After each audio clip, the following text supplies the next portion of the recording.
When reality struck and he could no longer comprehend it, denial followed instinctively.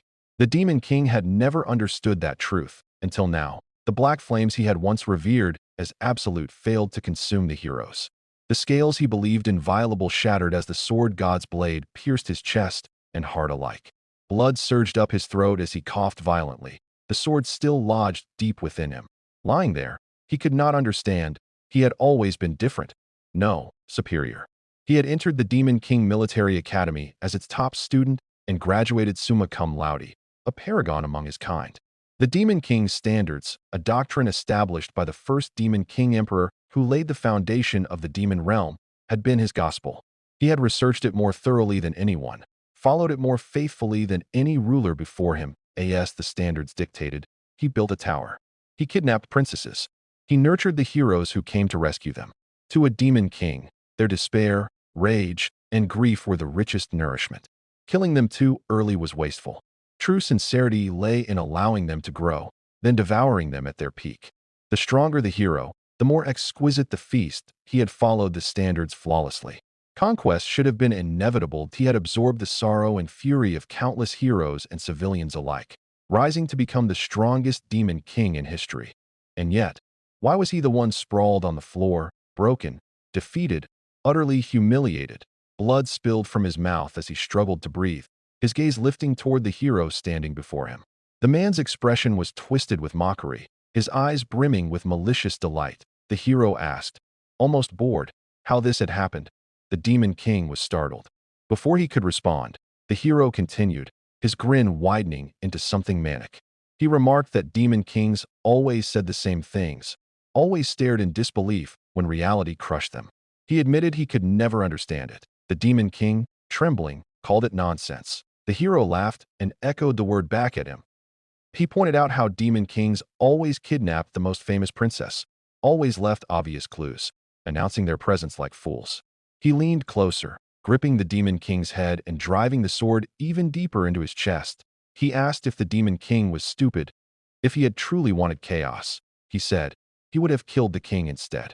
Without a ruler, the kingdom would have imploded from internal conflict as humans slaughtered each other over the throne. The Demon King's eyes widened as the implication struck him. Kidnapping the king would have redirected hatred inward, away from him. That would have stunted his growth, violated the standards. The hero smiled smugly and said that wasn't even the best part. If the heroes ignored the tower, monsters would be sent to villages, perfect training material. If they entered the tower, it was even better. The first floors were filled with weak monsters, carefully arranged so everyone could train at their own pace, developing skills without risk. The Demon King ground his teeth. He had ensured no hero died halfway. The standards demanded it. He had been careful. The hero yanked the sword free. Blood poured from the wound as the Demon King screamed and collapsed.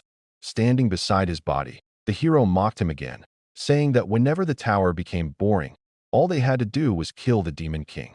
A new one would rise. A new tower would appear. He called it the perfect hunting ground. Behind him, the other heroes laughed. They thanked the Demon King for raising them so well, for providing them with the finest battlefield imaginable. Their laughter was sharp, derisive, merciless. The Demon King realized then that his tower had never been a fortress feeding ground for them. The hero admitted, almost casually, that the Demon King had been strong. Many heroes had died this time, but that was acceptable. It had only made him more famous. Raising his sword, his face twisted with cruel satisfaction, he said goodbye. The Demon King's body trembled. Rage ignited in his eyes. How dare a hero humiliate him like this? What kind of farce were the Demon King's standards? His aura flared crimson as he declared his identity. Only for his head to be severed in an instant, consciousness faded. He glared at the laughing heroes and swore silently that those who had looked down on him would pay. As the hero warned his comrades not to damage the horns, he noticed a strange aura leaking from the corpse.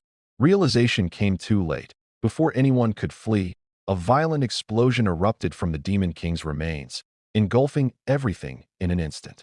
Screams were swallowed by flame. In that final moment, the Demon King understood.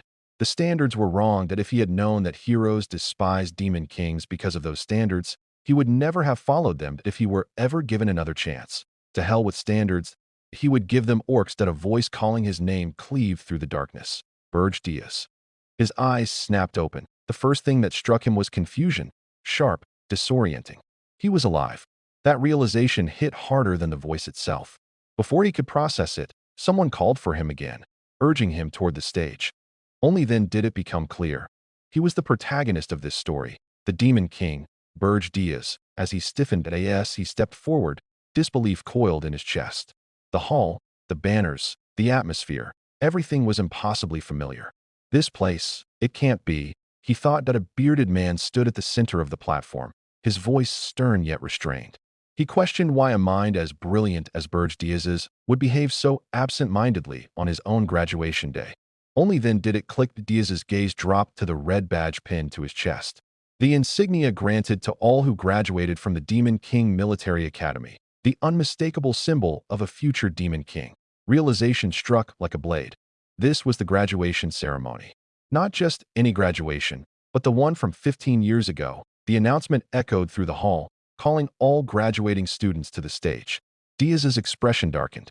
He did not know why he had returned to this moment, but he knew one thing with absolute certainty. This was an opportunity he would not waste. The announcement continued, proclaiming that the graduates, those destined to become Demon Kings, would now recite their pledge. That a student beside him, barely able to contain his excitement, pointed toward Burge Diaz and declared him the representative of their year. Summa cum laude, Burge Diaz. A pre-written document materialized before him.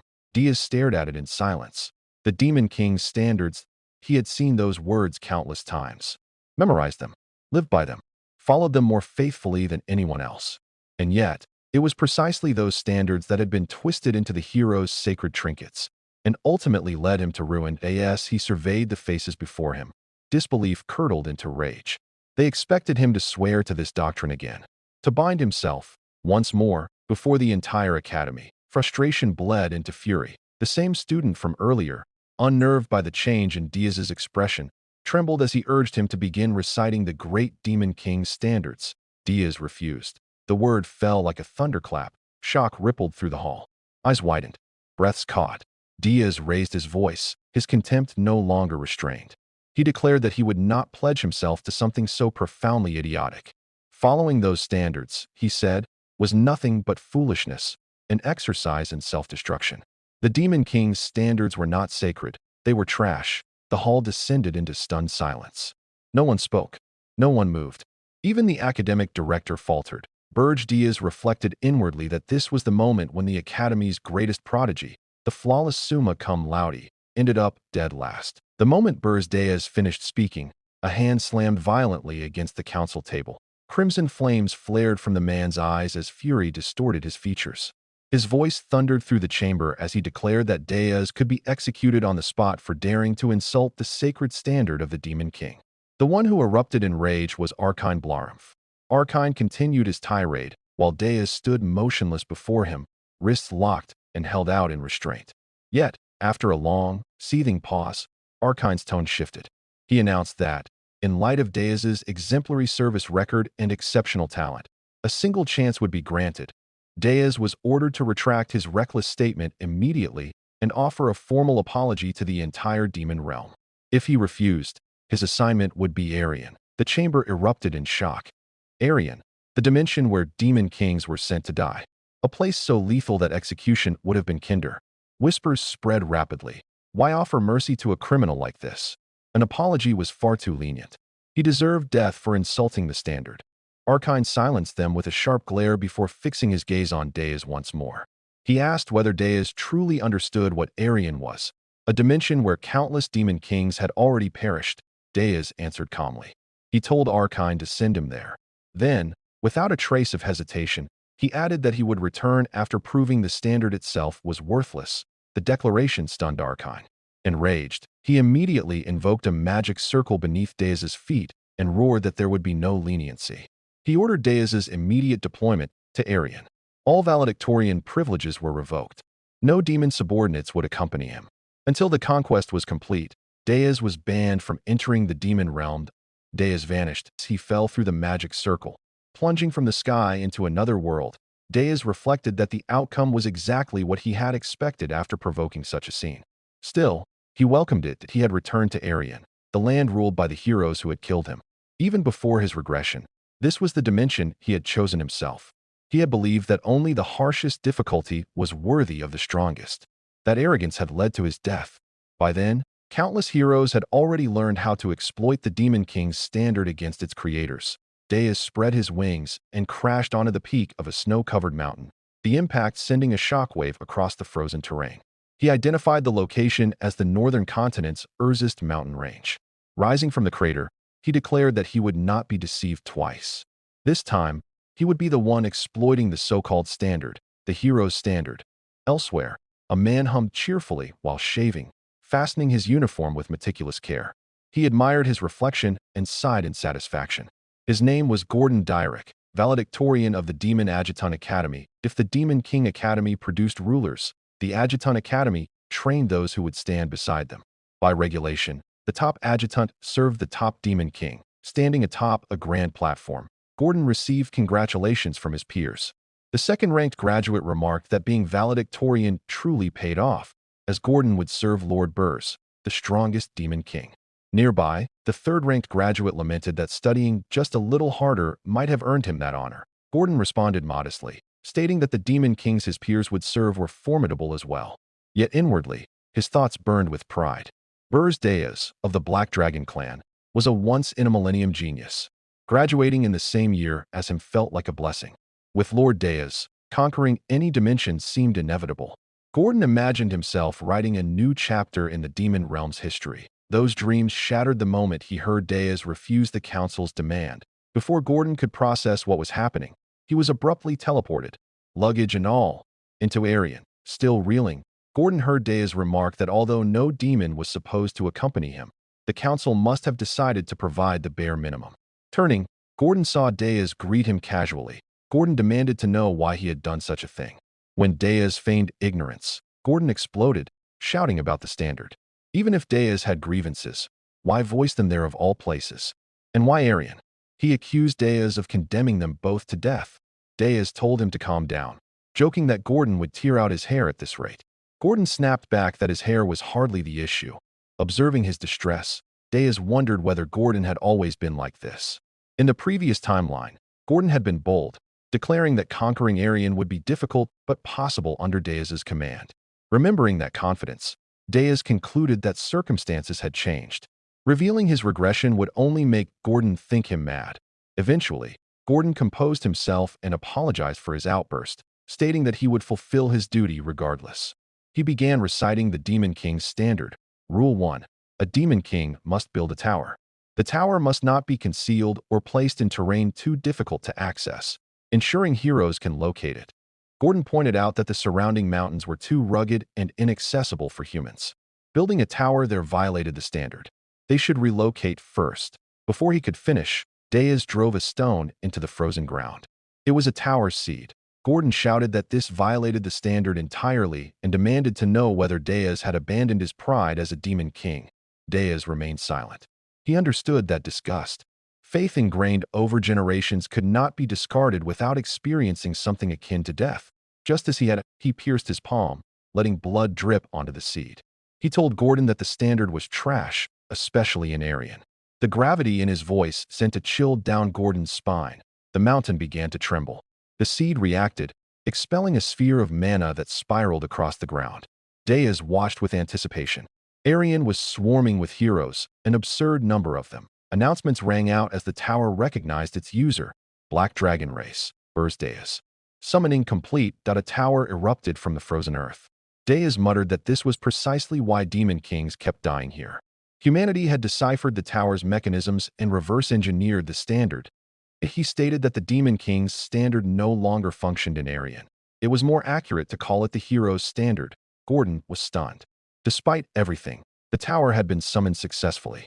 Speechless, he followed Deus inside. The tower's floors were eerily empty. By the 5th floor, Gordon sighed, noting the absence of monsters.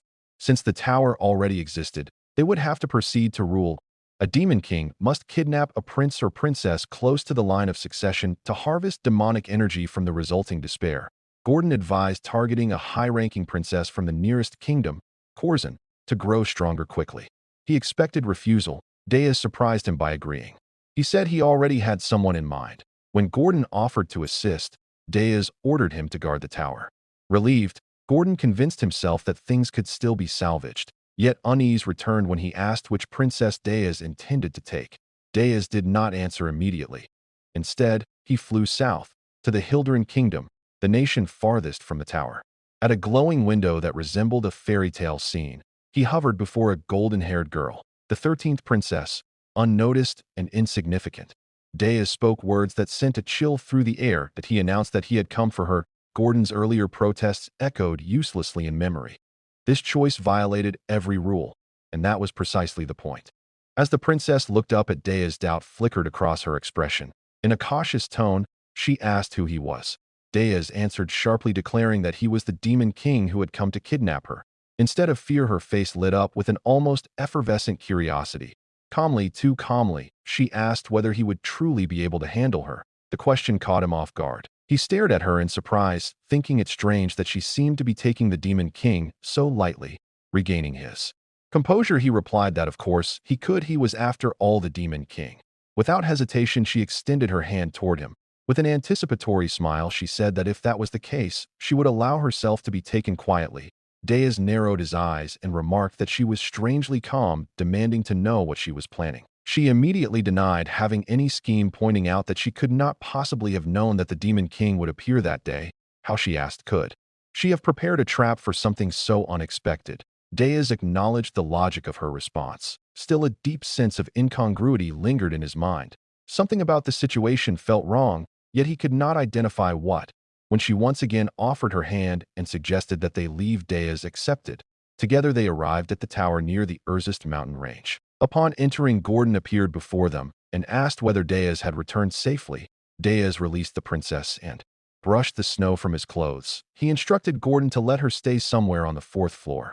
Gordon hesitated and asked whether she should not be placed in a prison cell instead. Deas replied that she had come along quietly and that he intended to offer her a degree of convenience.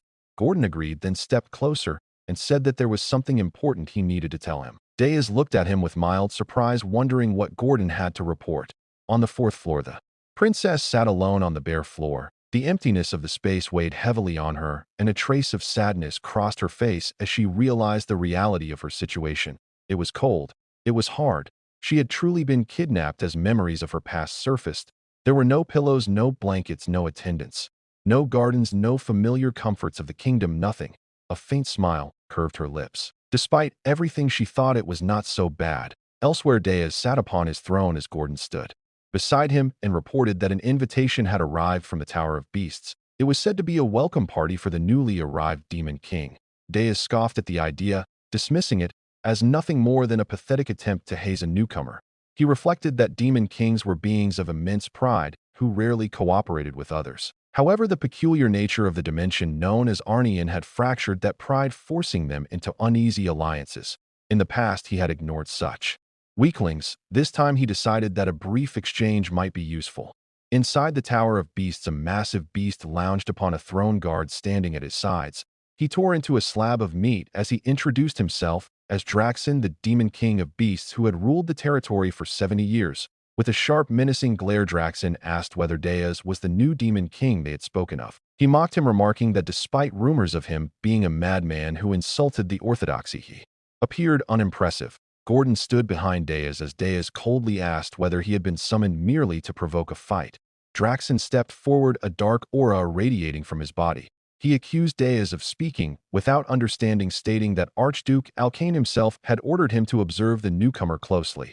Deas recalled Alkane's words and dismissively referred to him as a noisy old vampire. The insult enraged Draxen. He threatened Deas, accusing him of courting death, then threw the meat at Deas' feet and mockingly demanded that he lick it to earn forgiveness. Deas remained silent. He calmly asked whether Draxen truly understood why he had come.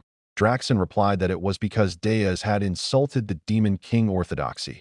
Deas' expression darkened. He stated that according to that orthodoxy, Demon Kings were forbidden from killing one another, but questioned whether such a trivial rule would ever bind him. He stomped the ground. The meat shattered instantly as a shockwave erupted outward. A crushing crimson aura exploded from Deas, launching Draxen into the air and leaving everyone frozen in shock.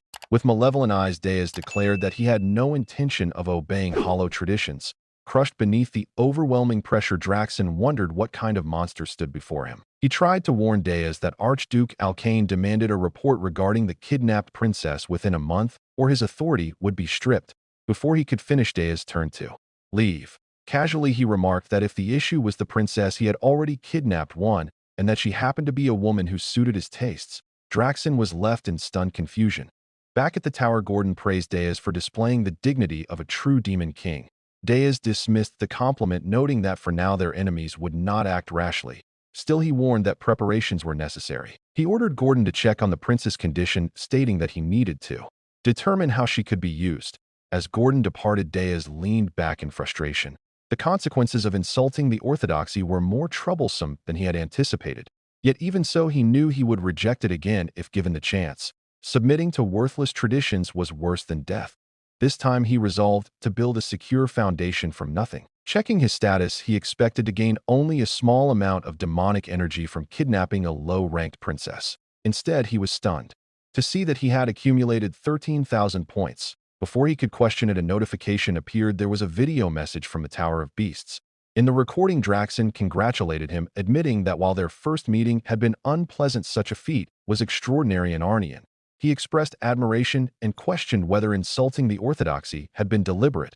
Deas felt something was wrong. At that moment, Gordon burst in panic, evident on his face. He declared that the fourth floor was a disaster. When Deas arrived, he was met with an impossible sight. The once empty floor had transformed into an idyllic paradise. Crystal clear water cascaded from a waterfall as colorful butterflies fluttered through the air. A notification appeared. Tower of Berga, 4th floor, naturalization in progress. At the center stood the princess, surrounded by slimes and elemental spirits of fire, wind, and cloud. Deas stared in disbelief. He realized that she had created nature within. A magic tower, an achievement requiring mastery over all 4 major elements. He whispered in shock that he had definitely gone to the 13th Princess Castle. In his memory, only one individual on the continent possessed such talent. He asked her directly whether she was truly the 13th princess. Calmly petting the slime in her arms, she replied that he must have mistaken her for Elena. His face went pale as he asked if that meant she was. With a gentle smile, she introduced herself as Ernan. Hilderin, the first princess of the Hilderin kingdom. Far away in the Hilderin kingdom, the news struck like thunder. The crown princess had been kidnapped by the demon king. The king, Ernan's father, erupted in uncontrollable fury. With a manic expression, he ordered the immediate mobilization of the strongest heroes and the entire Hilderin army. His command was absolute. The demon king's head was to be severed and his daughter brought home. Ernan, wearing a gentle smile, asked Deas whether he had truly believed he could handle her. Deas, his expression visibly disconcerted, replied that he had heard rumors of a genius spirit summoner whose mana overflowed unnaturally. He stated that there was no way he could have failed to notice such an abnormality and demanded to know how she had deceived him. In response, Ernan revealed her ring and calmly explained that as long as she wore it, she could completely conceal her mana. She added that the ring was a treasure passed down through the royal family for generations. Removing the ring, Ernan allowed her mana to surge forth. With an insouciant expression, she asked whether his curiosity had now been satisfied and whether he still intended to send her back. Deas's expression tightened with perturbation as he reflected internally. If he were to send the princess back now, he would be reduced to a laughingstock. No kingdom feared a coward, and gathering demonic energy points would become significantly more difficult. He concluded that he had no choice but to continue forward. At that moment, a warning notification appeared informing him that hostility from a large number of entities toward Demon King Deas had been detected. Deas stiffened at the alert. Another notification followed, displaying his current demonic energy points, 19,500. After reviewing his status, Deas realized they had identified him. He told Ernan that nothing had changed, simply because she was not the 13th princess. Ernan looked at him with a serene, almost delighted expression. Deas continued, stating that she was still his hostage. Later in the kingdom of Hilderin, the king sat upon his throne, consumed by fury. He ordered his men to sever the head of the foolish demon king and bring his princess back. A nervous minister attempted to placate him, explaining that they had not yet identified which demon king was responsible. He informed the king that scouts had already been dispatched and requested a little more time. The king, his expression irascible, shouted that they should identify the culprit immediately. He demanded to know why they were dragging their feet when the crown princess had been kidnapped. Maintaining his composure, the minister replied that there was something strange about the situation. Frustrated, the king demanded an explanation. The minister reminded him of a recent incident in which the demon king of lust had kidnapped the crown prince of another nation. That demon king had provoked overwhelming hostility and was ultimately eliminated by a coordinated assault from the heroes. Given that precedent, the minister questioned whether it was not suspicious for another demon king to so openly kidnap a crown princess. The royal council gasped as the logic settled in. The situation was far more complex than it had first appeared. The king's hand trembled as he gripped the arm of his throne, grinding his teeth with a malevolent expression. He reached a simple conclusion: it must be a newcomer. At that moment, a knight rushed into the hall and reported that traces of a teleportation magic circle had been discovered. The trajectory pointed north, with the estimated destination being the Urzagist mountain range. The king visibly recoiled upon hearing the name. At Burr's tower, Deas stood lost in thought when Gordon approached him with a worried expression. Gordon questioned whether it would not be too difficult to face the armies of Hildurin, especially given that Deas had only recently descended. Deas replied with a faint smile that it would be fine. He explained that the kingdom of Hildurin could not deploy its national army. Urzagist mountain lay at the northernmost tip of the continent, while Hildurin sat at its southernmost edge. The likelihood that the countless nations between them would allow Hildurin's army passage was exceedingly slim. With quiet confidence, Deas added that not every nation would grant such access. Ultimately, Hildurin's only remaining option would be to seek assistance from the Hero Guild. Back in Hildurin's meeting chamber, the king, heavy with disappointment, declared that there was no alternative and ordered his ministers to contact the Hero Guild. The scene shifted to the massive fortress of the Hero Guild. Inside, heroes and mercenaries gathered around a quest board displaying the notice of the princess's kidnapping. Murmurs rippled through the hall. One observer remarked that the crown princess of Hildurin had been taken and questioned what kind of mad demon king would attempt such a thing.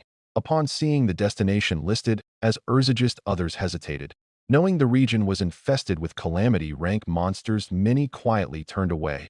A man with a malevolent expression commented to his companion that the king of Hildurin must be burning with rage. The scene shifted to the tower, where Deas explained to Gordon that the Hero Guild would not act. He contemptuously stated that heroes were trash who cared only for money and would never risk their lives by venturing into such a dangerous region without sufficient incentive.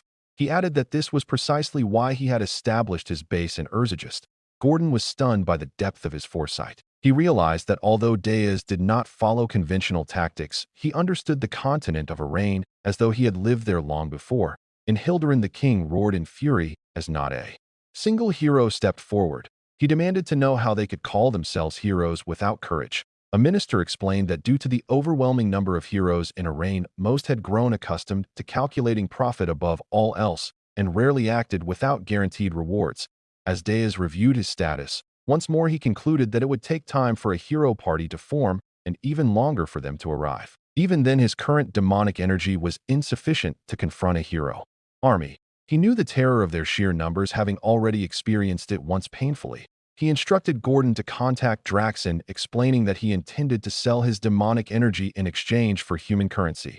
Gordon reacted in shock, shouting in disbelief. He reminded Deas that demonic energy could break species limits, unlock the tower's functions, and even summon monsters from the demon realm. He screamed that Deas was selling dream currency for mere human money. Unmoved, Deas replied that this was precisely why Draxen would pay an enormous price. His current demonic energy could not stop the heroes, but human money could accomplish something else entirely. Elsewhere in the fortress city of Horton Walk, near the Urzagist mountain range, Deas, concealed beneath a black cloak, approached the city gates. Two guards blocked his path and demanded his identity. Deas calmly replied that he was a mercenary. One guard scoffed, asking what kind of mad mercenary ventured into Urzagist alone and returned alive. Before he could say more, Deas tossed him a gold coin. As the guards argued over how to divide the money, Deas passed through the gates and entered Horton Walk. Surveying the city, he concluded that navigating it alone would be inefficient and considered finding a guide. At the headquarters of the Red Hawk Mercenary Corps, the air was thick with the stench of beer and the boisterous bragging of mercenaries. One lounged with his feet on the table, beer in hand, and casually asked their captain whether they should leave soon. The captain, sprawled nearby with an incurious expression, laughed and asked why they would ever abandon such a profitable location. Soldiers handled the daily monster threats, he said, while they simply harvested the rewards. Another mercenary mentioned rumors of a new demon king building a tower in Urzagist. The captain dismissed it as nonsense, noting that demon kings always built towers where heroes could easily reach them.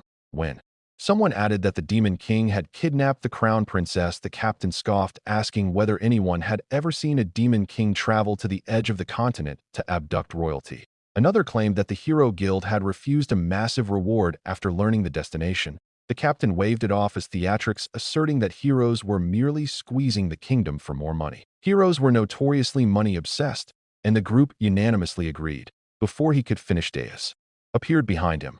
In a sharp voice, Deus remarked that this was how information truly flowed. Startled, the captain fell to the floor and demanded to know who he was. With a predatory expression, Deus observed that they seemed well-informed and ordered them to leave one man behind while the rest disappeared. Enraged, the mercenaries charged him. Deus dismantled them with brutal precision, moving so fast that dozens collapsed unconscious within moments. A massive man attempted to strike him from behind with a club, but Deus effortlessly stopped the blow and shattered the weapon. Panic erupted as survivors fled. The giant was hurled through the wall and sent flying outside. The captain, cowering nearby, realized he was facing a monster. Outside, the noise drew the attention of passers-by. A mage casually remarked that the mercenaries were fighting again, while her companion wondered if they ever grew tired of it. Inside, Deus stood unharmed amid the fallen bodies. He gazed down at the kneeling captain, a dark aura irradiating from him. Calmly, he instructed the man not to fear and promised to spare his life if he answered honestly. Terrified, the captain agreed without hesitation. Deus asked a single question: where the slave market was located.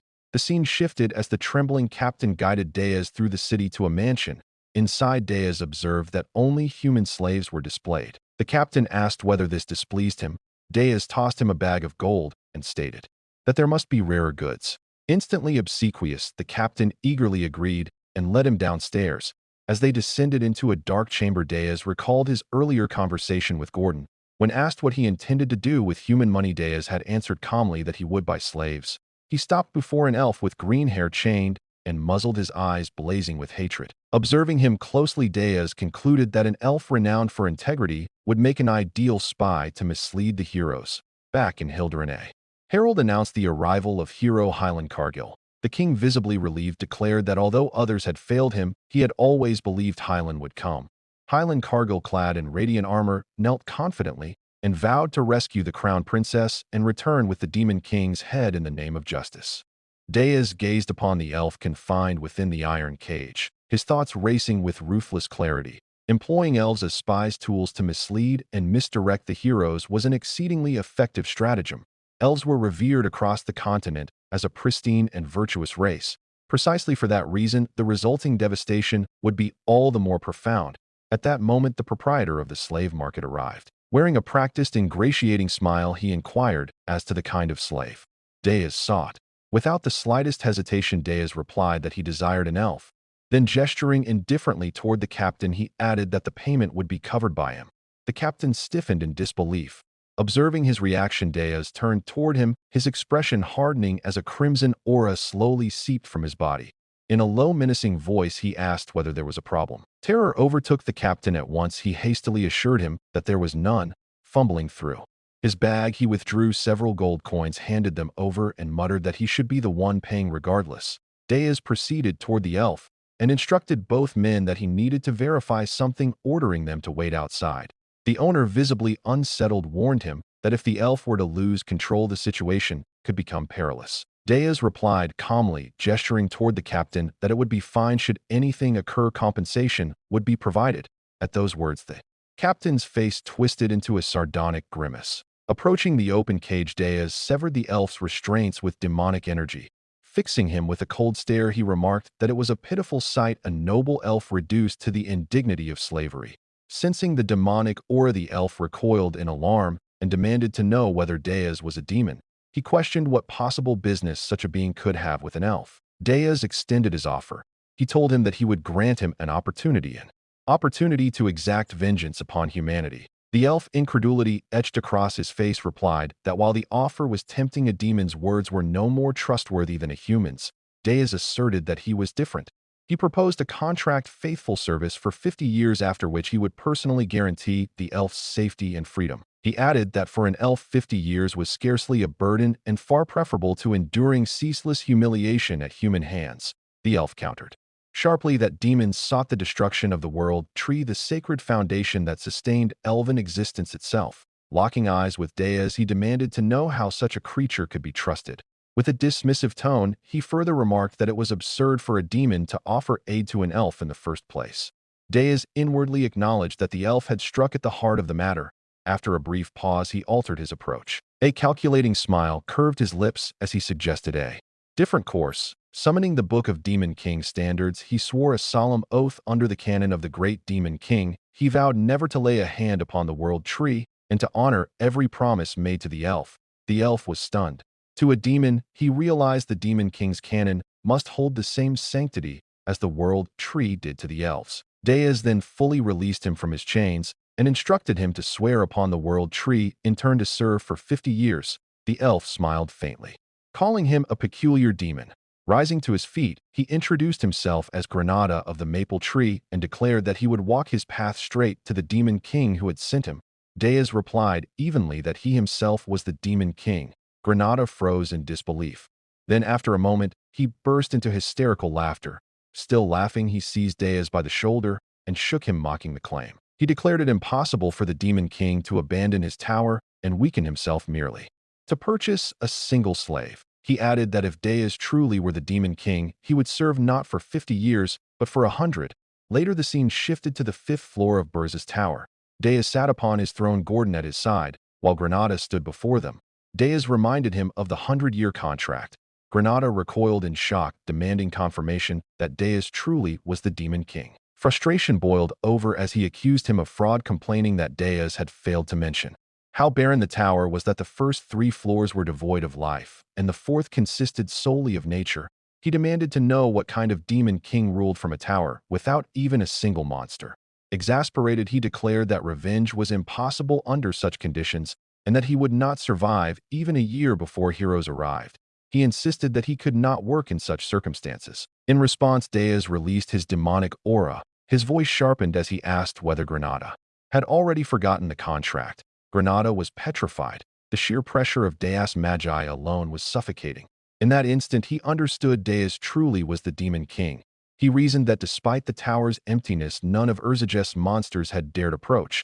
It was not the tower they feared, it was the Demon King himself. Perhaps revenge truly was possible. Defeated, Granada knelt and swore upon the great world tree to serve for 100 years from that moment onward. His expression turned inscrutable as he wondered what impossible task the Demon King had planned for him.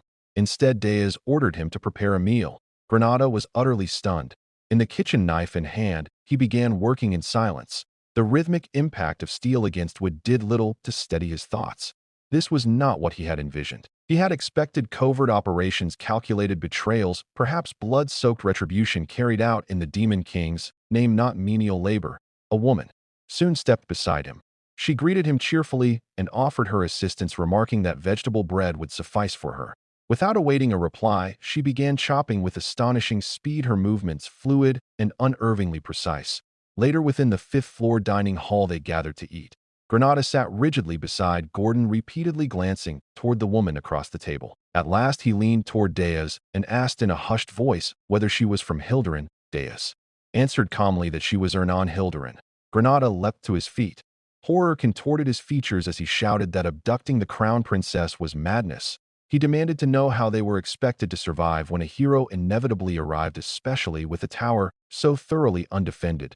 Deas continued eating, utterly unperturbed. Without lifting his gaze, he replied that this was precisely why Granada had been acquired.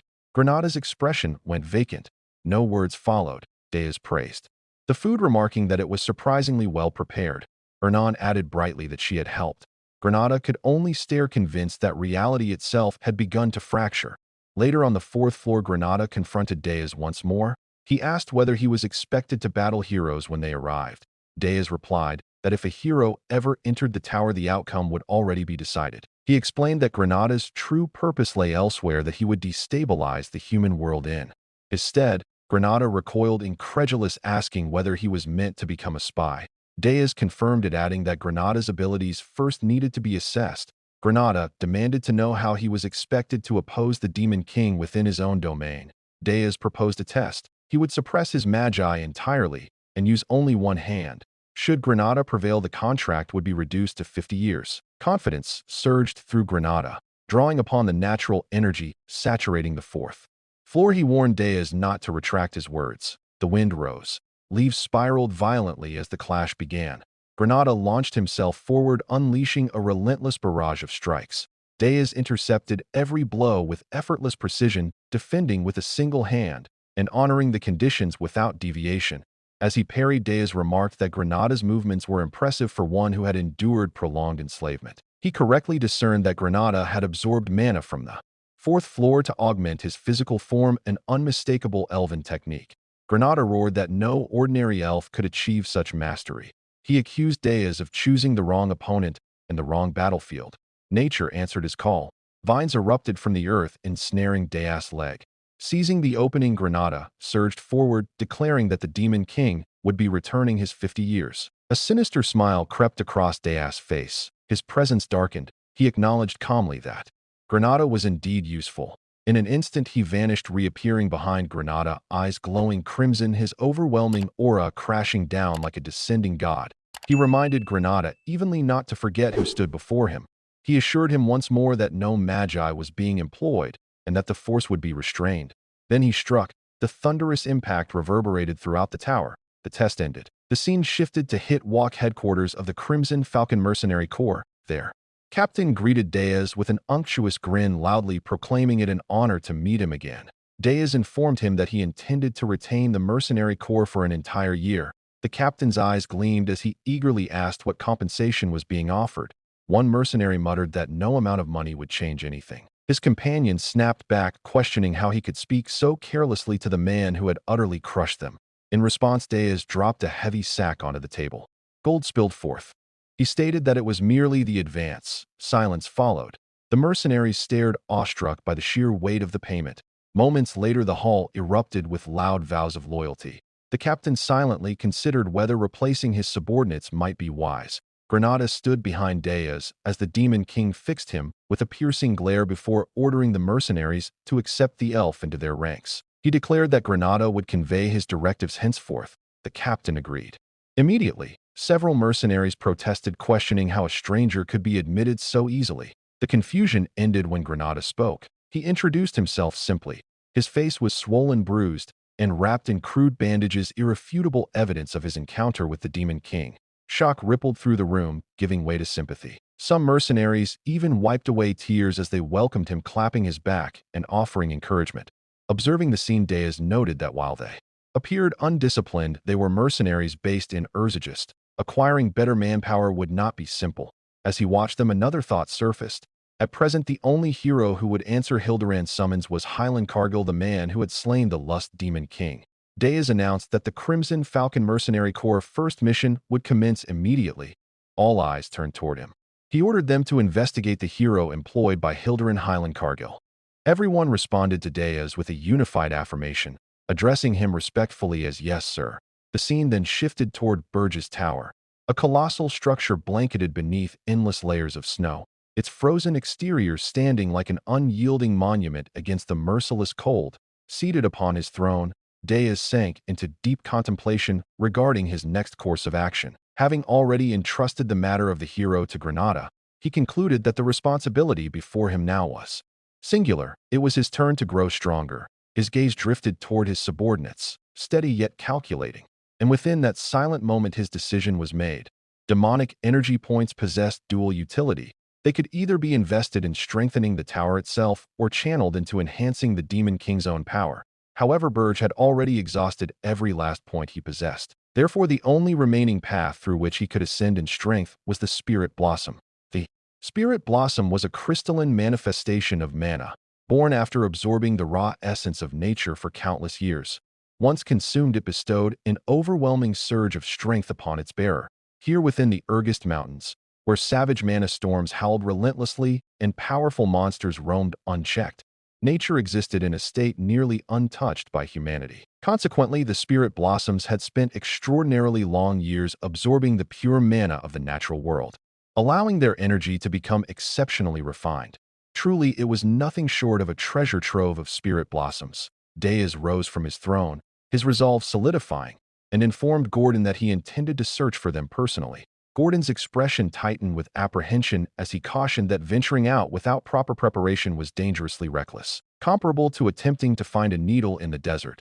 Monsters, he explained, were no different from wild beasts. The instant they detected even the slightest opening, they would strike without hesitation. Bearing a thoughtful, pensive expression, Deas reassured him that handling monsters would pose little difficulty. The true challenge, he admitted, would be locating the spirit blossoms precisely as Gordon had suggested. Gordon nodded in agreement and added that success would be unlikely unless one possessed an exceptional mana detector. Suddenly, the quiet was broken by the sound of a knock. Both turned their attention toward the source as the heavy door creaked open. Ernan peeked inside timidly. A slime perched cheerfully atop her head and shyly inquired whether they were occupied. Her abrupt appearance left both Deas and Gordon utterly stunned. Later, beyond the tower's walls, Ernan bounced excitedly across the snow while her tiny spirits fluttered and danced around her in delight. Deas stood beside her, occasionally glancing in her direction with an unreadable blank expression overflowing with energy. Ernan confessed that she had been feeling a little bored, perhaps more than just a little in recent days.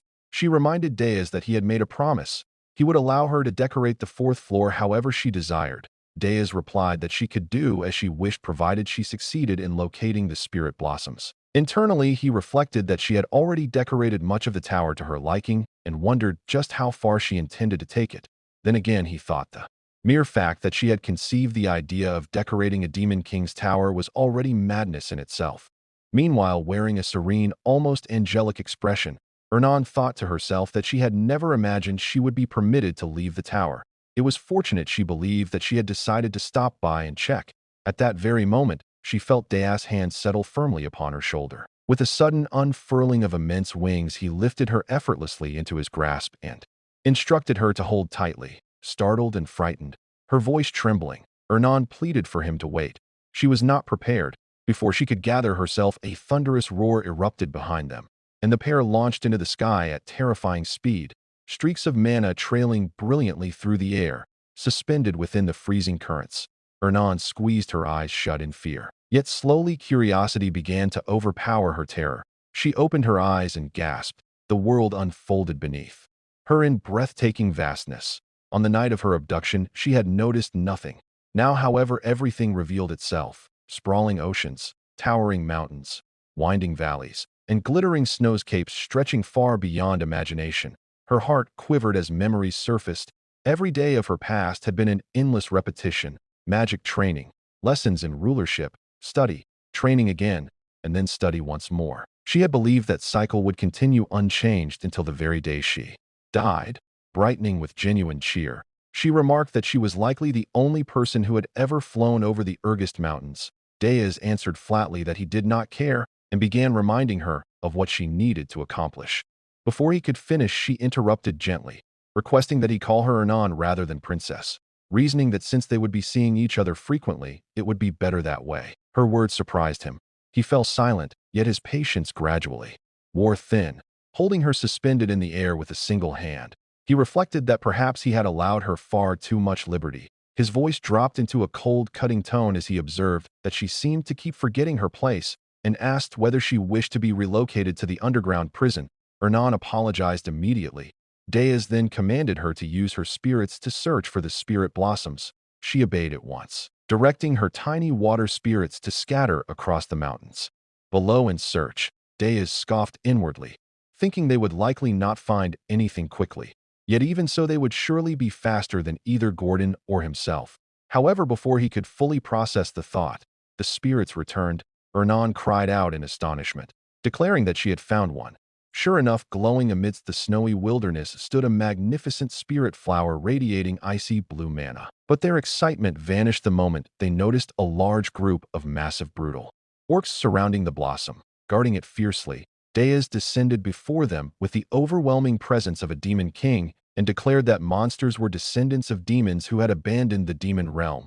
With a sharp, commanding voice, he ordered that if any shred of demonic honor remained within them, they were to obey the demon king's command, leave immediately, and do not touch the spirit blossom. The orcs, however, fixed him with crimson hostile eyes and responded in broken threatening speech that they did not heed a demon's words, that they disliked him, and that he would die. Frustration flared within Deas as he admitted to himself that Gordon had been right. Expecting beasts to reason had been foolish. Dark purple demonic power erupted violently around him, horns emerging as his presence swelled. He declared that he would simply reduce them to ashes. The orcs charged. With a single violent wave of demonic energy, Deas engulfed them. Their screams echoed briefly before. Flames consumed them entirely, leaving behind nothing but drifting ash. A few survivors lunged toward Hernan. Deas did not even flinch. With a casual motion, he fired a concentrated surge of demonic energy toward the attackers. The instant they touched it, they were obliterated. Hernan stared in awe, realizing that pearl orcs were reputed to overwhelm even ogres through cooperation, yet they could not so much as approach. So this, she thought, was the true power of the Demon King. As Deas crossed his arms and gathered energy for a final strike, Hernan sensed something extraordinary approaching. Then he released it. An overwhelming explosion of dark power surged outward, vaporizing everything in its path. Silence followed. Kneeling beside the blossom with an enraptured expression, Hernan observed that its mana was astonishingly pure. The spirit blossom known as Hyacinth possessed attributes aligned with water and ice. Deas instructed her not to cover it. She agreed, though indignation flickered across her face. Noticing this, he assured her that if she discovered more blossoms, she could keep one. Her face lit instantly with excitement as she promised to try her best. Watching her reaction, Deas mused that humans could always be motivated with the simplest rewards. They departed soon after, yet despite Hernan pushing herself to exhaustion, they found no second patch. Back at Burgess Tower, Deas examined the icy flower in his hand and reflected upon Crown Princess Hernan Hilderin. Initially, he had believed her presence to be a mistake, yet now he was beginning to see her potential usefulness. Later, observing her sleeping peacefully beneath his cloak, her spirits hovering protectively nearby, he silently acknowledged that she was indeed useful. At that moment, Gordon arrived with urgent news. He had received a contract from Granada. Deas noted the speed. Gordon reported that the human cargo, along with 32 other heroes, had departed from Hilderan's capital. Rather than heading toward Urgist, they intended to follow the classic hero's path, forming a party, completing village quests, and steadily growing stronger through their journey. Presenting several prepared strategies, Gordon urged Deas to review them. Deas dismissed every single plan. Stunned, Gordon watched as a sardonic smile touched the Demon King's lips. Deas declared that this time, they would not send monsters or stage interruptions along the hero's journey. Half-hearted interference, he explained, only tempered heroes into greater strength. Instead, Gordon was to inform Granada to join the heroes disguised among mercenaries, assist them, and earn their trust. Though disappointed, Gordon admitted their current tower lacked the power to halt the heroes anyway. Deas assured him not to worry. He intended to reinforce the tower.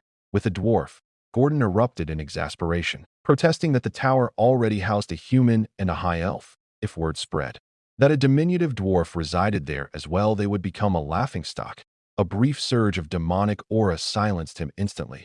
Deas clarified that the dwarf alone would not stop the heroes. What they required were dwarven magical tools. He urged Gordon to imagine it. Heroes opening the first floor's door, expecting weak monsters, only to be greeted by dozens of cannons. Gordon was stunned. The heroes would never anticipate such a welcome, yet his rule-bound mind could not ignore how wildly unconventional the idea was. As he attempted to argue further, he turned toward the throne, but Deas was already gone. Clutching his hair, Gordon screamed in frustration. Another abduction. The scene shifted once more, this time to Wolfner, the dwarven underground city. Deep within a forge, a blacksmith labored tirelessly, his hammer striking metal with relentless rhythm. He was Lozier Friedrich, the greatest dwarven blacksmith alive, and at this very moment, he was scheduled to be kidnapped by a rogue Demon King.